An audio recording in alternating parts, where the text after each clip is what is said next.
The next thing that I remember is waking up and having this overwhelming feeling that I could not breathe.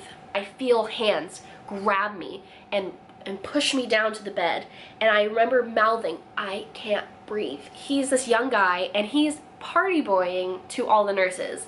Like, when I first got to the ER, I remember thinking, I don't know if I'm going to live. Hey guys, I was gonna refilm the video that you're about to watch. Hello. Hi. Oh my goodness. Okay, I was about to refilm the video that you're about to watch because the lighting is really horrible. But we ended up going to a wedding and getting COVID, so enjoy the video, guys. Okay, bye. Hey guys, why do I feel so nervous? Okay, I'm still not like, well, I'm not like, whew. Okay, so hi, how is it going? Today, I am going to tell you how I almost died when I was doing chemotherapy. This is legitimate, this is not clickbait. I literally almost died.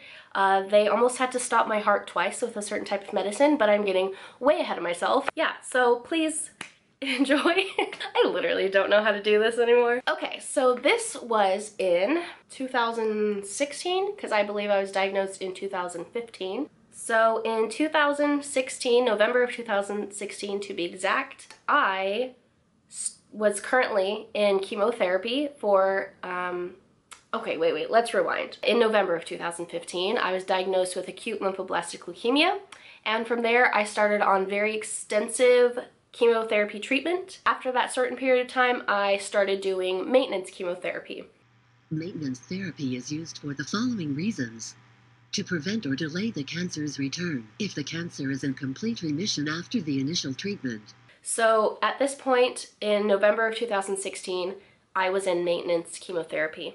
I don't remember the exact day, but I do remember it was a Saturday, and I remember waking up and just having this weird feeling in my lungs. I could only feel this feeling when I took a deep breath in. This is gonna sound really weird, but okay, this is gonna sound weird. If you've had a UTI before, you know that like almost like you have to pee, like kind of tickle feeling in your bladder.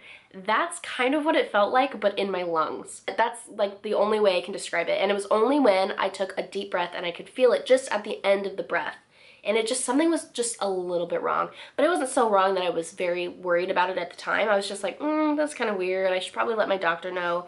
And I think at that point I was having weekly doctor visits anyway. So that Monday I went in to my doctor and I was like, hey, this is happening. I'm not really sure like what it is. I don't feel weird or anything, but I just wanted to let you know. Immediately she listened to my lungs and she didn't hear anything, but just to be safe, she did get me an x-ray.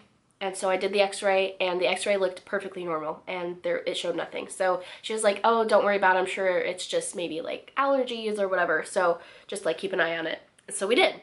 It progressively got worse and worse to where when I would breathe in even less, like just like that much, like half of a breath, I would start to feel it. I started to get some very small, like very slight fevers, and only at night for some reason. That was very odd. And I just generally started to feel ill. It happened so slowly, but it just gradually got worse and worse. A month after I initially told my doctor about this, it started to get pretty bad to where I couldn't even take a full breath. It would probably just be like half of a breath. Otherwise, I would start coughing. I was telling my doctor this every week. I was keeping her updated, saying, hey, it hasn't gone away. It's actually gotten worse. I'm starting to feel tired. They would take my temperature, and for some reason, when I was at the clinic, my temperature wasn't elevated. It only rose at night.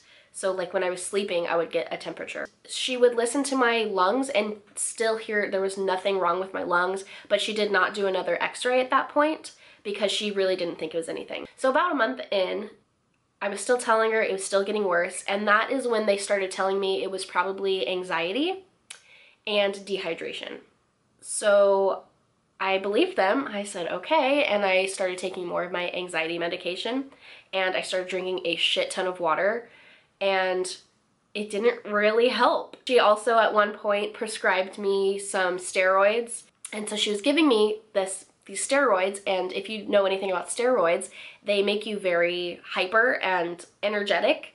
And so she gave them to me, and I felt great. For the first time in like a month and a half, I felt wonderful. I was like, yes, this is working. I'm feeling better. I could actually like get up and make dinner and whatever, because at basically from the month after it started, I was sick. But then when I got to day 1 and I was only taking one of the pill, it stopped working, and I just started, of course, feeling ill because I was ill. So I went back to the doctor. I said, hey, I was feeling great on these steroids. Can you please give me more? And she was like, no, like you can't really take them that much, but we'll keep an eye on it. 2 months now after I had told her initially, it got to the point where I literally could not take a breath. I could take maybe just like the tiniest little breath. Otherwise I would just cough and I could not breathe. But I wasn't coughing anything up. It was just a dry cough, and I was just like almost as if I was having an asthma attack, but I wasn't wheezing. It got to the point where I was drinking so much water because they kept telling me, you're just anxious, you're just dehydrated. I would go into the clinic and they would give me fluids. That's my cat in the background. She's probably gonna meow because she found a bug, but anyway, so I would go into the clinic, they would give me fluids, and I was drinking so much water, I was taking my medicine, and I was sleeping just 24/7. I was not even getting out of bed at this point. I was so sick, I could not even stand to be out of bed for more than a few minutes. It got so bad that I was spiking very high fevers. I specifically remember my boyfriend Alex, he gets up really early to go to work, and so I would be drinking a bunch of water before bedtime, and then throughout the night as my fever got very high, I would literally sweat like all the water out. When he would get up for work, I would turn over to go onto his side because my side was like damp because of how much I literally sweat throughout the night. One morning he got up, I turned over to his side, and then I slept for like another 2 hours, and then I got up at 7 and felt my side of the bed, and it was still wet. That's how much that I sweat throughout the night because I was spiking such high fevers. I was literally drenched in sweat. It got to the point where one morning I woke up to use the restroom and my legs were jello. I felt so heavy. My body, my arms, I could barely lift my arms. At this point, like I said, I was in bed for 24 hours of the day. I barely ate. I think for like the last week of this, I didn't eat at all. I was drinking water and that was it. I called my doctor and they told me to come in, you're just dehydrated, we're gonna give you more fluids, it's gonna be great. And I was like, okay, I guess, sure, whatever. So I go into the clinic. I'm literally bundled up in like the biggest sweater, and then there was a coat, and then there was a jacket, and then like a coat on top of that, and I had sweatpants, and I had a beanie, and it was not even that cold outside. I probably looked like a fucking crazy person, but I was shivering. I was so cold and sweating at the same time, and I remember sitting in the waiting room just hunched over and like shivering, like shaking, but sweating like at the same time. It was really weird. I felt like death. I absolutely felt horrible. So they called me back. I stood up. I actually had to use a wheelchair at this point because I was so weak. At that point, I had used a wheelchair a lot of the time during chemotherapy because of how bad it kind of fucked with my body. And so it wasn't completely abnormal that I was in a wheelchair. So I requested one this time. They rolled me up to get my weight. The first thing that you do when you're at the clinic is they weigh you, and you know this. When you go to the doctor, they weigh you, they take your temperature, your blood pressure, all that. So I get up to the scale. What's that called? Scale? That's what it's called, right? Immediately, as soon as I stood on the scale, my vision started to go black. And I remember saying, I think I'm gonna pass out. And so I like took a few steps back, and there was a chair right there, not the wheelchair, but just like a regular chair, and I sat on it. My mother-in-law was with me, Alex's mom, my boyfriend's mom. We're not married, but that's just what I call her. She was with me. Her name's Susie, and she said that immediately when I sat down, my head went back and my arms just fell limp to my side, and my mouth was like kind of open, and I was drooling. I literally started drooling because I lost consciousness. I passed out. And I guess the nurse that was there, she didn't think that I was she thought I was faking it, or she didn't think it was as serious as it was, because I guess according to Susie, she kept saying, Rose, are you gonna get in the wheelchair? Get in the wheelchair. Can you get in the wheelchair? And Susie was like, I think she passed out. At that point, I kind of regained like a little bit of consciousness, just enough to like, she was kind of like helping me into the wheelchair, and I was like trying to help her as much as I could, but I was literally like in and out of consciousness at this point. So she gets me in the chair, and she starts pushing me, and being upright made it so I lost consciousness again. When I leaned back, the blood could like go back to my brain, and I could like wake up a little bit, but since I was upright in the wheelchair, I lost consciousness again, and again I was like falling. And she, I guess, was trying to, according to Susie, was trying to push me with my legs like on the ground, and they were like getting caught in the wheels and stuff, because I was not conscious. I was literally passed the fuck out. So she was like pushing me and like kind of trying to say like, can you lift your leg? Can you lift your legs? And Susie's like, no, she can't. She's passed out. She's not conscious. And so a different nurse came, and she grabbed the wheelchair. And this is all according to Susie, because I'm literally unconscious at this point. I don't know how many times have I said unconscious. So she grabs the wheelchair and she like pushes it back, like does a wheelie. So I'm back and my legs are up. And I remember her, because I was back, I started to regain consciousness. And I remember her in my face, not in a mean way, but just, she was just saying, Rose, Rose, can you wake up, Rose? And I was just like, ugh. So she brings me back to this private room, and she lays me back, and I start to like wake up, and I'm like surrounded by nurses. And I'm like, oh my God, what happened? And they're like, you passed out. And I literally have like drool on my face. I woke up, I'm on my back in this wheelchair, and I just get like hot, just like a wave, because originally I was like shivering cold, and then all of a sudden I just wanted to take everything off. So I'm like pulling my jacket off, and this wonderful nurse, she's just helping me. She's like, she takes my hat off, and she has like this fan, and she's fanning me, and I'm just like, oh, like it felt so good, the air to be like just out of these hot fucking clothes. They call an ambulance, and thankfully my clinic was literally right across the street from the hospital, so they get there in like 5 minutes, like not even. So the people come in, they have to put me on the stretcher, and like, I don't know if you've ever been on a stretcher, but they're tall, and they're kind of skinny, because they're like just enough for like one person, and so I felt like I was gonna like fall over, because I'm sitting like this. And at this point, I have so much adrenaline, because I'm like, oh my God, all this is happening. This is crazy. Oh my God, you know, I'm about to be in an ambulance. Like, I've never been in an ambulance. They get me on the stretcher, and it's like 2 dudes, and they put me in the back of the ambulance, and as they're wheeling me out, everyone's looking at me, and I'm like, this is awkward. They get me into the back of this ambulance, and at this point, I'm like, I've never been in an ambulance before. I'm gonna take a video, because this is kind of cool. Like, I know I was like half dead at this point, but I was like, had so much adrenaline that I felt the best that I had felt in literally like a month. So I take my phone out, and here's the video of that. I'll take this off. Medic 71 transferring one patient code to like get a picture? Video. All right. Oh, okay. Hello. Hey, Rose. I passed out in the clinic. I don't know why. But now I'm in an ambulance, and I get to take a ride. On this arm. Truck 21 in service. I'm feeling better, but I have to go to the hospital. And a computer. I didn't get anything put in. All right. I think I scared Susie. Where's Susie? She's up in front. Okay.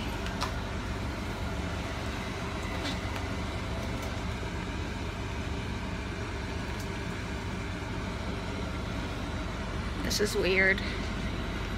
So yeah, you could see like I think I have oxygen in my nose, and like I'm talking to the guys and everything, and so I like put my phone away, and so they take me to the hospital.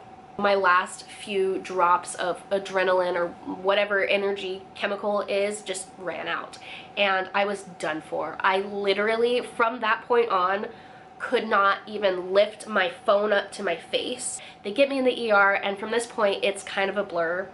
I do remember they immediately get me an x-ray. They're hooking me up to machines, and there's so many nurses and blah blah blah, and I'm just dead at this point, just watching people like this. And people are coming in and out, and they're asking me questions, and Susie's in there with me, and she's answering most of these questions because I'm so just out of it. They take my x-ray, and they said, yep, you have pneumonia. And I was like, oh, that's crazy, you know? I'm like, oh, wow, that's crazy. And they're like, we have to do a biopsy of your lung because the pneumonia is so bad. We need to see what it is. It could be regular pneumonia, it could be something else. They take me to this room and they're explaining, okay, this is what's going to happen. We're going to put you under. We have to intubate you because you have to be put completely under general anesthesia, but there's risks with that, and also there's a risk that if we take too much of your lung tissue, you could puncture your lung and you could die. And they're literally telling me this, and I'm like, like, okay. Literally, they tell me this, and there's so many nurses, I can't even really communicate with people because I'm so out of it,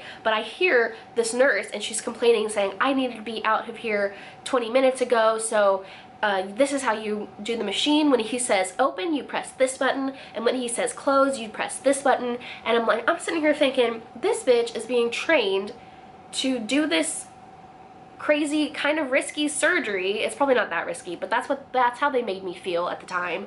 But she's being trained to do this right now and I'm gonna be like the first person she does it on. So I was freaking out. So the radiologist comes in, and he's actually the main person that does this surgery thing, and he's this young guy, and he's party boying to all the nurses, like like he has gum in his mouth, he's like chewing his gum, flirting, making kissy faces, like, and winking to like the nurses and party boying. And I'm sitting here like, what the fuck? What the fuck? What could I have done? You know what I mean? Like, I'm here, I have to get this, like, and it's pretty much urgent at this point that they figure out what the hell is going on with my lungs. So yeah, so they put me under. The next thing that I remember is waking up and having this overwhelming feeling that I could not breathe. What had happened, and I remember feeling something in my mouth and clawing, like trying to get it out so I could breathe. And I remember thinking, whatever is in my mouth is keeping me from breathing. I'm literally sitting up trying to pull this thing out of my mouth, and I feel hands grab me and push me down to the bed. And I remember mouthing, I can't breathe, I can't breathe, over and over and over again. And still trying to like fight against these people. Of course, I'm like half dead, so I have no strength, I can't fight these people. But then it goes black again. I wake up again, and I can breathe at this point. It turns out what had happened was that when they put me under general anesthesia, I was so weak that my blood pressure was dropping too fast or something, and basically it got dangerous to keep me under. They had to wake me up so soon that they didn't have time to take my intubation tube out. That doesn't usually happen. Usually they wake you up to the point where you don't remember it or you can't really react to it, and then they take it out. But they had to wake me up so fast that it was still in, so it freaked me out. And then of course when I was fighting them, they gave me just like a little bit of like sedation to where I would calm down enough so they could take it out of me. So then when I woke up again, I had this like big oxygen thing like sucked to my face, and it was like in my nose, and it was pushing so much air into my lungs that it was forcing me to take these deep breaths. When I took a deep breath, anything more than just the tiniest breath, it would cause me to have these horrible coughing fits, and it hurt. It was painful to breathe in. It was past the point of tickle. And so I remember I tried to take it off, and the nurse, oh hi. So the nurse would like push, she said, no, I'm sorry, you have to wear this. And I couldn't, I was trying to tell her like, I can't really breathe with this on, can you please take it off? And she wouldn't let me, so I like waited till she was kind of like farther away in the room, and I like went off to the side and I pulled it just like enough off my face, and she came back, she grabbed my hand, and I'm sure she wasn't trying to be rough with me, but I was, you know, to her, I was this stupid kid that's just like trying to like take the oxygen off that I need, but to me, I'm like, I can't breathe with this, I breathe better without it. The doctor comes in to check on me after the thing, and I'm still in this thing, and I go like this, because I can't talk. I don't know if it's because I was so scratchy, or I honestly don't remember why I couldn't really speak that loud, but I went like this, like I need a pen and a paper. They bring me a pen and paper, and I write out, please take the mask off, I can't breathe, and I hand it to him, and I go like this. I'm like, please, I was begging him to take it off because it hurt to breathe. And he said, okay, well, we're gonna switch you to a different one that doesn't have as much of the air, and if your oxygen goes down, we have to put this on you. And I said, okay. I shook my head, okay. So they take it off, and they put this, it's just the regular little oxygen that you see, and my O2, my oxygen kept dropping just a little bit, but anytime it would drop, I would focus on just taking a little bit deeper of a breath because I did not want that other mask to be on my face. That was my first biopsy. They ended up having to do it again because it was not successful the first time because my blood pressure dropped too low. What they did was they put me on some antibiotics to where I got to a little bit more of a stable point, and then they did the procedure again. I forgot to tell you about another horrible part of that procedure is that you have to like breathe in this numbing medicine that's like in the form of mist, and it tastes so bad. It is like literally like chemicals, and it just coats your mouth, and it like made me gag, but you had to like breathe in enough to where it like numbed everything to where you wouldn't like choke, I guess, or like gag against it, but it was absolutely disgusting. I got the second biopsy, and the doctor came in, the infectious person, they were like, so it turns out you have a rare form of pneumonia called pneumocystis pneumonia. This particular type of pneumonia is a very common killer for those who are immunocompromised, such as people who have HIV or AIDS and cancer patients. It turns out for 2 months I lived with this disease that literally kills people who have bad immune systems like myself. When I first got to the ER, I remember thinking, I don't know if I'm going to live. I don't know if I'm gonna survive this, because you have to understand, I was so ill to the point where I literally could not pick my phone up to look at it. I was on oxygen, I was on very, very heavy painkillers because it hurt so bad to take a breath. I had to use a bedpan. I physically could not get up to use the restroom. I was to the point where a nurse had to come in to flip me so that I wouldn't get bed sores because I was too weak to turn onto my side or turn back. I was dying. I was so ill that my resting heart rate, I believe, was 175 beats per minute. And this was literally, I wasn't moving, I was just sitting there and my heart was just pounding out of my chest. I was in the ICU at this point. The nurse who was in charge had to call something called, I think they call it a Med 6. I'm sure every hospital has a different name for it, but essentially it's when something very serious is going on, and so they call all the like main people, all the doctors and nurses and whatever the fuck, and they come in and they assess you and they decide, okay, this is what we have to do at this point. My heart rate was so high that they were going to give me a medicine that essentially stops your heart and restarts it so that it gets back on track, I guess. That's how they explained it to me. It was terrifying. I was horribly anxious because obviously like they're literally about to give me this medicine that is going to stop my heart, and they tell me it's not very pleasant. It doesn't sound very pleasant, obviously. I had such a high fever at this point too that I was not allowed to use a blanket, and I remember I was shivering, and I remember thinking that's why my heart is so like high. I know I'm not doing anything, but my body is just convulsing, and like I could not control my muscles because I was so cold. And I remember telling her, look, I will consent to getting this medicine that stops my heart, but please, please, before you give me this medicine, just give me a blanket and just give me 5 minutes to try to lower my heart rate. She gave me the blanket, and I remember, and it was just like, this is the hardest thing I had to do, but I had to force my body not to shiver. And I remember just like willing myself just to relax and just like take some deep breath and like lower my heart rate. And it worked. And my heart rate lowered just enough to where they didn't think that my heart was about to stop. The first night I was there, they packed ice packs into my armpits, both armpits, into like my crotch area, my knee pits, my neck, like my head. Literally my whole body was covered in these ice packs. And I remember just laying there, and it was the best sleep that I had for like 2 months because I just felt like normal. My body didn't feel like it was on fire, and I just felt like so cool. And I don't think I moved that entire night, and I just slept the whole night through. I was in the ICU for 2 weeks. I was not able to get up to use the bathroom. I had to have a nurse come in to help me use a bedpan, and I was on such high pain, like very high doses of pain medication. At one point a nurse told me, this amount of pain medication that we are giving to you is the same amount that I have given to people in hospice who are dying. That's how painful it was to breathe. I literally could not function unless they were giving me these very extremely high doses of pain medication. I did have one nurse who was so wonderful, and it's funny because I still remember her name. Her name was Joy, and she was absolutely the sweetest person. A lot of the ICU nurses are very strict and very stern. I don't really remember them joking around with me a lot. I try to joke around with people and stuff, and I just remember them being just very like straight-faced, you know, having to be there to help all these people that are in critical condition because I was in the ICU. I'm not blaming them for not cracking a joke with me, but I just remember thinking that about them. But I had this nurse, and her name was Joy, and she was so sweet. She'd come in there and she'd talk to me, and we would talk about life and just ask me these questions. And so I was able to kind of talk to her. Of course, I was still using the bedpan and still having to take the medication, but I was feeling at least a little bit better. This is kind of awkward, embarrassing, but I was sleeping one night, and I was still in the ICU, and Joy was my nurse that night, and I woke up.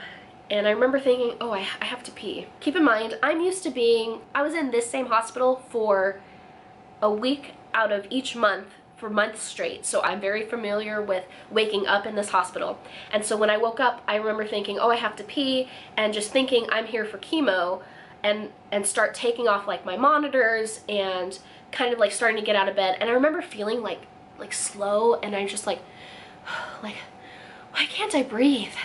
Thinking like, this is weird, and then remembering, oh shit, I'm not here getting chemo, I'm here in the ICU, and I need to have my oxygen. And so I'm like, I put my oxygen back on, and I have to pee so bad because they're pumping me with fluids like constantly while you're here. And so I'm pressing the emergency, not an emergency, but like the call nurse button. And so I'm sitting there, I gotta pee so bad, and I'm like, please get here. And she comes in, and it's Joy, and I'm like, Joy, I have to pee right now.